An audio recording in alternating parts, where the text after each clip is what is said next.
I never threw a tantrum, never, swear and be angry and have like all these things. I don't need to. Have you ever been depressed? No. I didn't think so. I don't think so. I think with all the self-care, when you make yourself, it kind of makes you into somebody, and then you were talking earlier about like believing in yourself and positive affirmations, like saying, I feel good this morning. Say it. Right. Yeah. I think all those things are really important. People will look at me like, you never have a problem. We all have issue. We all have a problem. We all are broken, from one reason or another. It could be relationship, it could be work, it could be anything, right? It could be family, it could be so many things.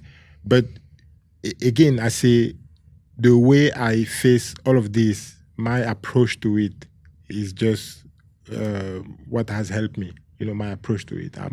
I try to approach things with always gratitude and positive attitude, and I always say that it could always be worse than it is. So if I want to complain about something, I remember that before I try to complain about it, I need to remember that it could be even worse. So I need to accept that whatever. So say I take an example. I lose my phone, right? Someone can lose their phone and think, shit, I lost my phone, my God. I lost my phone. It's so expensive. I just bought it. I lost it. You can go into all these emotion because you lost your phone. And I'm just taking an example. This is the phone I'm talking about. Your house could be on fire, right? You could lose your house, your car, you lose your car, it's on fire, or they stole your car, or whatever. Whatever happened, it could always be worse. So I always say, it's okay. It's just a phone. It could be worse. It could have been worse, right? It's just a phone. It's how big a deal are you going to make? Yeah, what's the big deal? You're not going to exercise tomorrow because you lost your phone? I miss a flight. It's okay. I take the next one. Mm-hmm. It's okay. No big deal. It's gone. It's okay. I can't hop on the plane now. I think it's okay. You see what I mean? Yeah. So this is how I face things. I always think, I'm not going to make a big deal. I'm not going to stress myself. I'm not going to have ulcer because of this. I'm not going to have high blood pressure because of this. I do not want to have high blood pressure because of this, so I will not stress myself. I'm late. I miss a meeting. I had an appointment with Mike. I couldn't make it because of this. I still won't stress myself. Mike, I'm very sorry. I couldn't make it. What can we do? That's how I see it. What can we do? Let's talk about it. Yeah. What can we do? Did you have the same approach when you would, for wins and losses early in your career? Yes. Wow. Same approach. I lose a fight. I get up. I'm like, okay. That's okay. Give me a hug. That's okay. Congratulations. I'm going back and I try and do better. That's it. I never threw a tantrum, never, swear and be angry and have like all these things. I don't need to. Mm-hmm.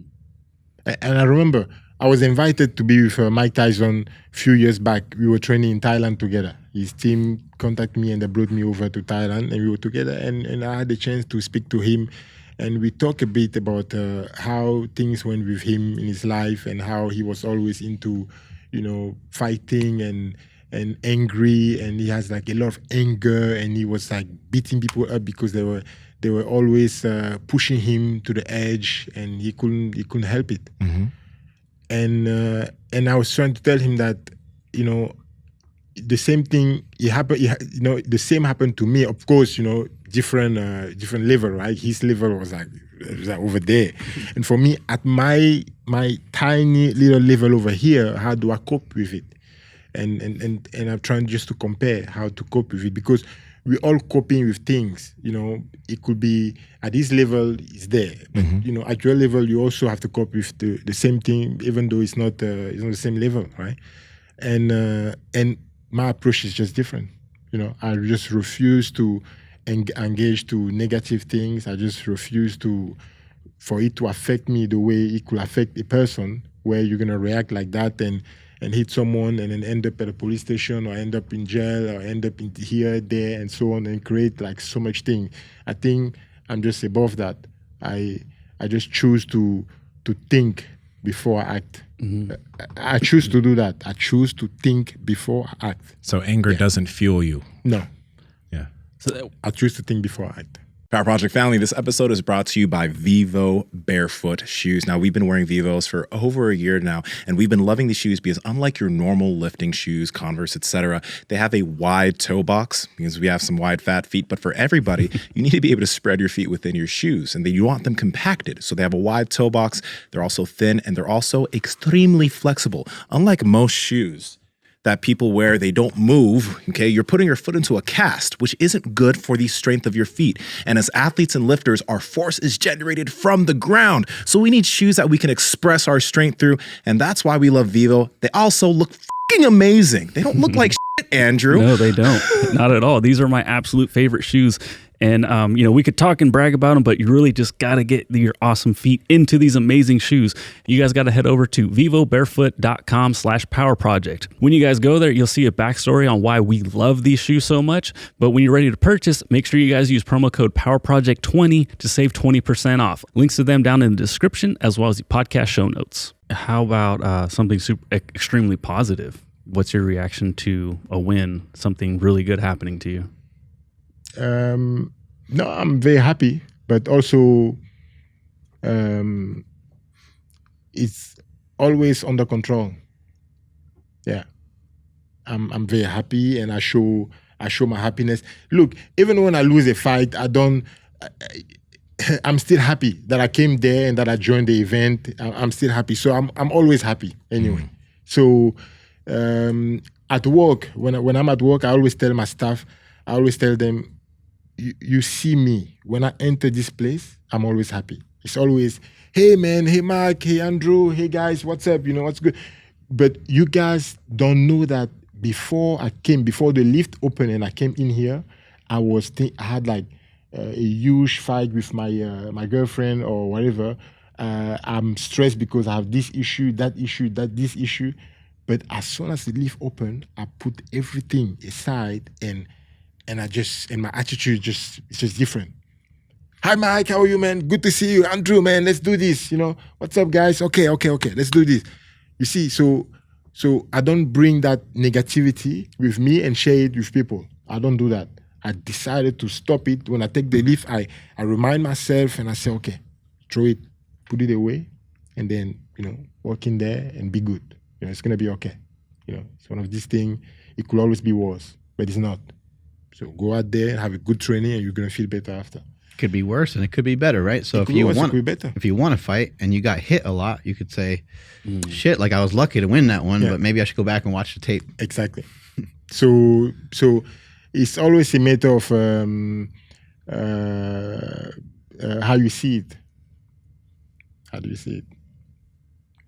Do you think that because, you're obviously probably, are you more well off now than when you were growing up? Yes. Now, I wonder sometimes, because like when Mark asked if you've ever been depressed, you said you've never been depressed. Because in America, in the United States, like we take 90% of pharmaceuticals here, right? Mm-hmm. Depression's rampant amongst young kids here, even though some people here have a lot. But is any of that lack of depression because you've seen the differences and disparity in the way people live and you're grateful? Do you think it's because you understand that, or is it just how you are? That's a good point. I have to think about that, right? Because I never thought about it. But I realized that in and of itself that you never thought about it, because that might mean that when you were young, you don't feel like you were missing anything. No. I never thought that I was missing anything. Mm-hmm.